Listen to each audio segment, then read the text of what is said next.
Hello বন্ধুরা, বং reaction এর নতুন একটা ভিডিওতে তোমাদেরকে স্বাগত জানাচ্ছি। আর আমার সঙ্গে রয়েছে রিয়া আর রাজীব। আর আমরা এখন বসেছি হচ্ছে হার কিপ্টে নাটক নিয়ে, বাট তার পাশাপাশি কিন্তু একটা নতুন নাটক আমরা সবে শুরু করেছি।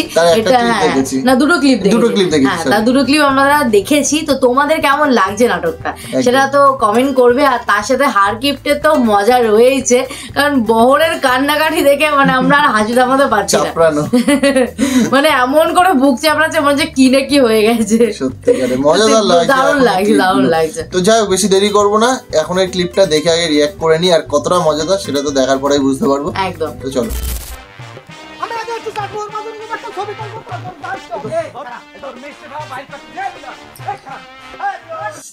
ও কাকা, এই যে মুখ হাত ধুয়ে এসে নাকি করে দেখেন আমার ভাইরা গুল্লার সাথে বসে যে এত বড় ষড়যন্ত্র করতেছে, তারপরেও আমার আব্বা কোনো অ্যাকশন নিচ্ছে না। ওরে অ্যাকশন নিচ্ছে না কেন তা বুঝতে পারতেছ না?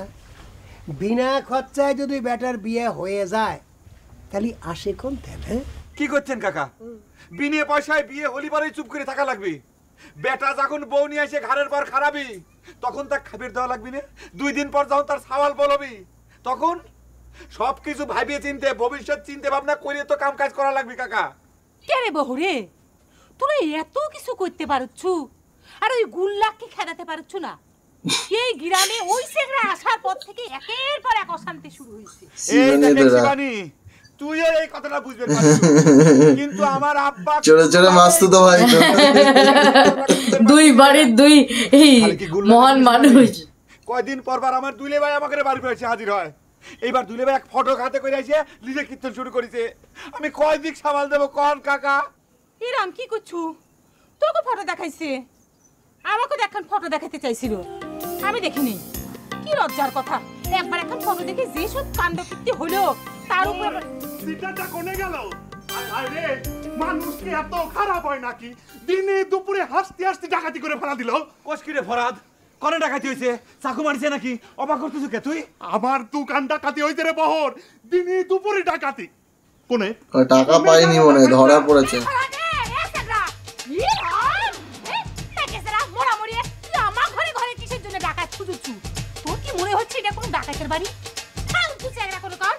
আমি ফালতুরা ঋষি বানি, ইটা যে ডাকাতের বাড়ি না সেটা তো আমি জানি। আরাধন কাকার মতন ভালো মানুষ এই দুনিয়া কমাতে সেটাও জানি। কিন্তু তোর এই মাসছে তো ভাই, ওদের কি জানি নাম, আরে ওদের কানা কানা, ওই যে আরে মিলন মিলন, আমার নগদে 1000 টাকা কেড়ে নিয়ে আইছে রে। আল্লাহ, আমি কি করবো? বিশ্বাস করতে পারছে না নাকি? হাই খুদা রে, আমার নগদে 1000 টাকা। আম্মা, তুমি কি কিছু জানবার পারি চাও? বহরার আব্বা যে চুমকিগারে বাড়ি গেল, কি করে আসলো? আমি তো কিছুই বুঝতেছি না। তোর বাপ তো ঘরে যায় শুয়ে আছে। গুল্লাকে আমি এত করে বুঝিলাম, আমার কোনো কথাই শুনবে না। বললাম যে সে বেদল বাজানের কাম নাই, ও কয় জীবনে সাহস না থাকলে বলে কিছু করাই যাবে না। বড় ভাইটা গুল্লা তো ঠিক কথাই কয়। শোনেক, পারলি চুমকির সাথে নিয়ে যা। আমি জীবনে তোগারে কোনো কিছু করে দিতে পারিনি।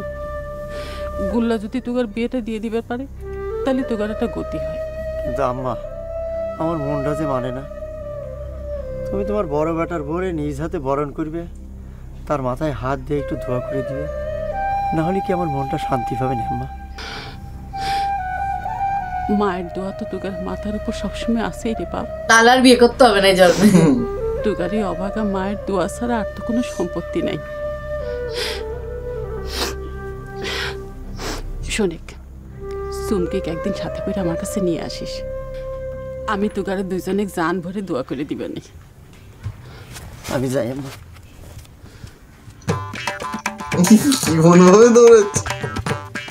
বেটার সাথে বসে বসে কি ষড়যন্ত্র পাকানো হচ্ছে কামলা বানু? তুমি কি ষড়যন্ত্র ছাড়া স্বাভাবিক কোনো কিছু চোখে দেখো না? আরে ঘটনা স্বাভাবিক হইলে তোমার সওয়াল আমার দেখে দৌড় দিল কে? যাকগে, তোমরা আমার বিরুদ্ধে যতই ষড়যন্ত্র করো, দেখি আমার গদি টলাইবার পারো কি না। চিন্তা করিস বহর, কিরম সিটারের সিটার ম্যাজিস্ট্রেট সাজি আমার দোকানে যায় ডাকাতি করে নিয়ে চলে আসলো। তোকে তো আমি খুব চালাক চাংরা ভাবেছিলাম রে ফরহাদ। ম্যাস্টার এসে তোর কাছে জরিমানা চাইলো আর তুই 1000 টাকা বাইর করে দিলু। দেবো না কিসের জন্য ক? না হলে তো আমাকে জেলে দিবি করছিলে। দেখ জেলে ওরে ছেড়া জেলে থাকতে তার ভাড়া দেওয়া লাগে না, থাকা খাওয়া সবকিছু ফ্রি। বহরের কাছ থেকে বুদ্ধি নেওয়া উচিত ছিল। তোকে তো টাকার পর কোনো মায়া দেওয়া নাই, উচিত শিখে হয়েছে। তোর বুদ্ধিই তো আমার শোনা লাগবি।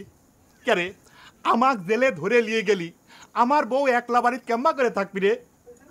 ওই সব ফালতু কথা বাদ দিয়ে এমন ওই চিটারটা কিরম করে সাহায্য করে যার সেই যে কর। আমার ঠেকা পড়ছে। কাকা আপনি কিছু করছেন না কে? আমি আর কি কবরে বাপু, তুই তো নিজে খুব হিসাবই মনে করে পারিস। তোর দোকানে যা বসলি ভাড়া দাবি করিস, ফিরি কিছু নাই কে হুমকি দিস। এখন চিন্তা করে দেখে, হাত দেখার বইকান নিয়ে তোর দোকানে বসলি, আজ কি এই ঘটনা ঘটতে পারতো? ঘটবে পারতো কি পারতো না সে হিসেব বাদ দিয়ে এখন যেটা ঘটিছে এদের বিচার করেন। আমার 1000 টাকা। ওরে তুগারে বন্ধু বান্ধবের ব্যাপার, তোরা সামাল দেখে বাবা, এর ভিতরে আমি নাই।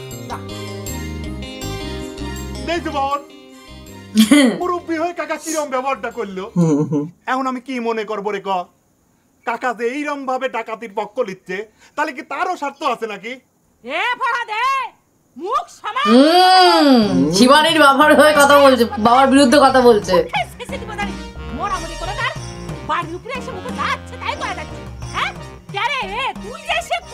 মিলন তোর দোকানে ডাকাতি করেছে, টাকা নিয়েছি, এই কথা শোনার সাথে সাথে কি মিলনের বলি দিয়ে দিব, ফাঁসি দিয়ে দিব? তুই যে সত্যি কথা কইছিস তার প্রমাণ কি? হ্যাঁ এ বাহু তুই বুঝে কথা কর, সত্যি কি মিথ্যে সেটা আমার প্রমাণ না লাগবে না? মিলন একখান নরম সরম সওয়াল, তার মানে যা ইচ্ছে তাই তুই বদনাম দিলে তো হলো না, তার তো একটা যুক্তি থাকা লাগবে, প্রমাণ থাকা লাগবে। আমি কি মিথ্যে কথা করছি নাকি? কেরে শিবানী প্রথমে ম্যাজিস্ট্রেটের পোশাক পরে গেছিল জন্যই চিনবার পারি নাই, তাই কয়েক আমি মিথ্যে কথা কব? সত্যি মিথ্যে এত কিছু তো আমি বুঝি না, আমি তোর কাছ থেকে সব শুনে বুঝেছি মিলন তোর উপকারই করেছিল।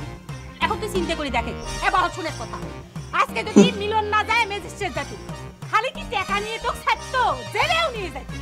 তুই কথা কইলাম বাড়ি যা, যা বুঝে দেখে যা তো বাড়ি থেকে, দেখতে ইচ্ছে করছে। ও এখানে যদি ওদের 1000 টাকা নিত তাহলে ঠিক বুঝিয়ে দিত। পাও নড়তেছি না। বাড়ি চলে চলে বসে থাকলো কেন? স্যারা এখানে বসে থাকলে পরে কি আসামি বাড়ির পর চলে আসবি না? আসামি ধরার জন্য অন্য বুদ্ধি বাইর করা লাগে। চলো ভাই রে বড় বুদ্ধি তো নাকি বাবা ভাই, যতক্ষণ না আমি আসামি পাচ্ছি এনে আমি ধন্না দিয়ে বসতেছি। কিছু কর ভাই। ঠিক আছে তুই আসামি ধরে তারপরে বাড়ি যাস। এ শিবানী গেলাম রে, আরাধন কাকা গেলাম। আসামি ধরেই বাড়ি যাবে। তুমি যদি রাগ না হও তাহলে কটা কথা কবার চাই। কয়া ফেলা আমি রাগ হলেও তো তোমার কথাবার্তা বন্ধ থাকতেছে না। বেটাকে নিয়ে তো নানা রকম কথার জট পাকাচ্ছ, প্রকাশ্যে তোমার কথা শোনাই ভালো নাকি? আচ্ছা তুমি কি সাওয়ালগার বিয়ে দিবে না? দেব, আল্লাহ যদি কোনোদিন সামর্থ্য দেয়। আর কত সামর্থ্য দেবে? আল্লাহ যাক যা দেয় তাই নিয়ে সন্তুষ্ট থাকা লাগে, তা না হলে আল্লাহ নারাজ হয়। আমি যে সন্তুষ্ট না সে কথা আমি তোমাকে কইছি। আমি খালি কই যে আমার সামর্থ্য বুঝে আমার কাম করা লাগবে। আমার সামর্থ্য হলো 3 জনের মুখের আহার জোগানের, আমি 5টা মুখ আমদানি করব কি জন্যে? কিন্তু সাওয়ালগার বয়স তো বাড়তেছে। বাড়লেও আমার কিছুই করার নেই। কি অবস্থা! আমি কই কি তুমি সাওয়ালগার বিয়ে দিয়ে তাকারে কাঁধে জোয়াল তুলে দাও, তাহলে পরে নিজেরা কাম কাজ করে নিজের পেটের ভাত জোগাড় করবি। আর এবার করে যদি বসে থাকে তাহলে তো তাকারে পেটের ভাত তোমারই জোগাড় করা লাগতেছে। বুঝেছি, তোমার মনের মধ্যেও বেটাকে বিয়ে দেওয়ার সব কিলবিল করতেছে। কথাগুলো কিন্তু দারুণ বলে। বেটার বউ নাতি পুতি দেখার স্বাদ কার না হয়? তোমারও হয় আমি জানি। তোমার যখন এত শখ, তোমার বড় বেটার বিয়ের প্রস্তাব আমি মাইনে নিলাম, তবে একটা শর্ত আছে। আমার কি শর্ত?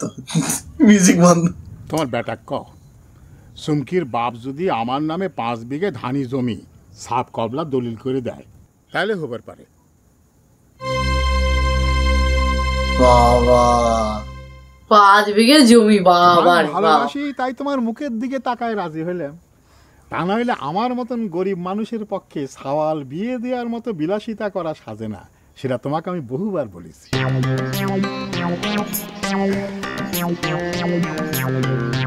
কি অবস্থা, শুধু জমি আর জমি। আমি সব জমি মনে হয় নজর কি জানো না, হারাদন, সরি নজর আলী কি দেবে।